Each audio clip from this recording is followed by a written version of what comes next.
this question does come up from time to time. People wonder, people have a dream. How many of you have ever had a dream that caused you to wonder if God was trying to communicate something through it? One, two.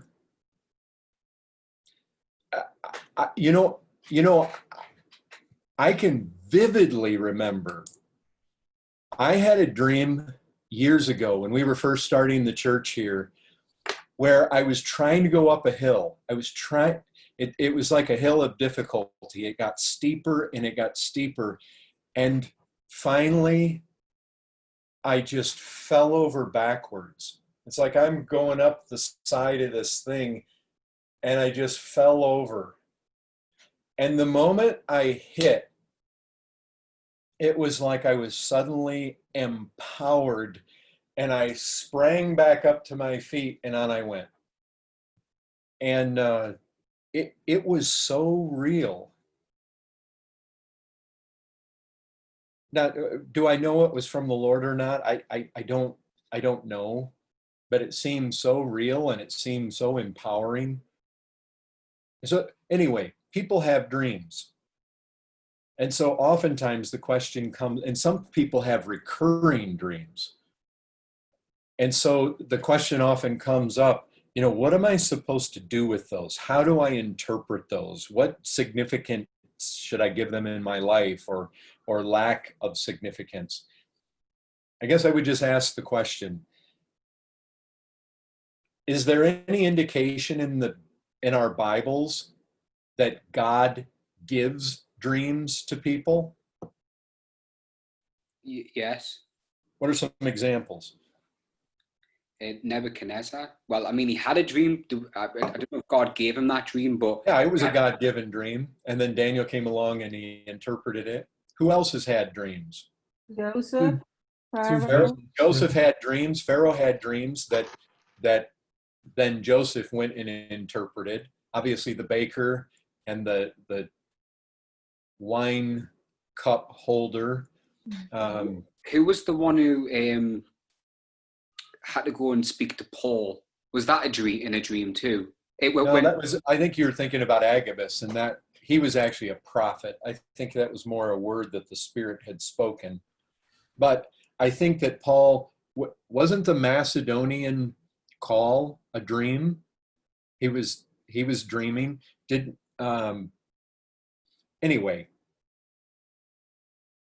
do we have any prophetic utterance in the Old Testament concerning people dreaming dreams in the New Testament?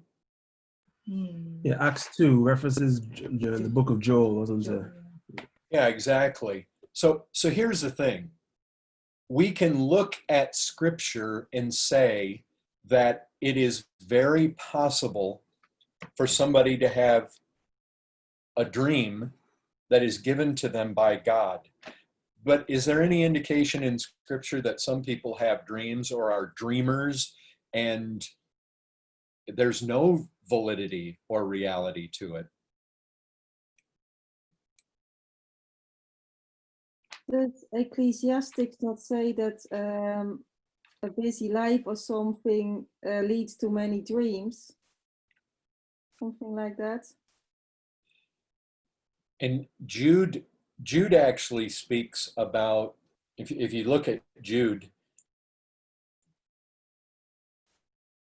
talks about these, verse 4, certain people have crept in unnoticed, who long ago were designated for condemnation, ungodly people. They pervert the grace of our God into sensuality. If you go down to verse 8, in like manner, these people also rely on their dreams. And so here's the thing that we have to deal with. That's obviously not a good thing. These people rely on their dreams, but they defile the flesh, reject authority, blaspheme the glorious ones. And you have something similar over in Colossians. Over in Colossians, you have a similar, although it's not specifically speaking about dreams, it's Colossians 2:18, let no one disqualify you, insisting on asceticism. That's just basically rigid bodily exercises or acts, insisting on asceticism and worship of angels, going on in detail about visions. So, I mean, there it is, visions. Again, we could ask the same question of visions that we asked of dreams. Are there visions that are given by God? Yes. You can find examples of godly people having visions that very specifically are given to them by God. You can find where there's dreams that are very specifically given by God to godly people, to some ungodly people, but they're still of God, even though it may be Pharaoh or Nebuchadnezzar. But the thing is, Colossians and Jude also seem to indicate that you get people who overly rely on those things. They make those things the source of their authority or their spirituality or their notoriety. I mean, they come along claiming to be somebody because they want to go on about their dreams. What do we do? I mean, how do we sort these things out? What do you do with dreams? How do you know a dream isn't demonic? How can we know that? Is that a question? Sorry. Sorry, I didn't know if that was a question. It is a question. Okay. Well, I was thinking like you could use the principle maybe in like 1 John about testing the spirits, because if someone's coming along and they've seen that they've had a dream from God, then it's a spiritual dream, right? It's a dream that's, they're professing that it's a dream that's come from the Spirit of God. So I think you could use that principle there and test the spirit to see if it is of Christ and if it lives up to the standard of God's character, of the rule of the gospel. And yeah, I'm not too sure exactly how to test the spirits. I've not actually studied that, but I think that's definitely something you could apply to a dream. Well, I mean, one of the interesting things is that in Colossians, where it's right in the context where it says they go on in detail about visions, puffed up. They're puffed up, they have sensuous minds, and they don't hold fast to the head, who's Christ. And what it said about people who basically have these dreams is that they're ungodly. I would say this, yes, brother, what you're saying. We want to test the spirits.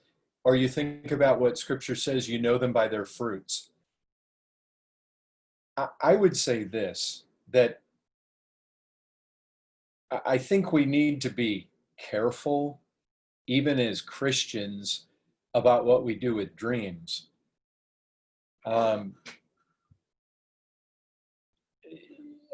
If we're not certain if a dream is from God or not, it can be very dangerous to assume that it is. But the problem with dreams is that we don't have any accountability of inspiration. We can go to Scripture and we have an idea that it's inspired because we know it's self-acclaiming, it's self-testifying to its authenticity. The problem with dreams is look, the dream I had gave me encouragement. There was this sense of I was climbing this mountain. I was confronted by a task that was too much, and I fell over backwards, and when I hit, bang, suddenly I was just empowered and sprang back to my feet. See, that there was something about that was encouraging. And I didn't have to share the dream with anybody else. I didn't have to tell somebody else that they should do something or not do something based on my dream. I wasn't making decisions necessarily based on my dream. I think that's one of the places that we need to be cautious. I would never make any decision in my life because someone else had a dream. Now, I might hear them. And then I would ask the question this: are they sensuous? Are they puffed up? Are they proud? Are they ungodly people? If that's the case, I'm going to dismiss what they have to say altogether. If they're not, if they're some of the more godly people that I know, I may hear them and I may recognize that their dream may be from the Lord. But still, I'm not going to let someone else's vision or someone else's dream specifically dictate what I'm supposed to do in my life. And even if it's a recurring dream that somebody's having, or even that I'm having, I may prayerfully ask the Lord if there's any meaning to it, but I would be looking for the Lord to confirm it another way, some other way, many other ways maybe as well. I think we want to be cautious with dreams. We recognize they can come from God, but we also recognize that they can just be figments of our own imagination, or they could even be demonic.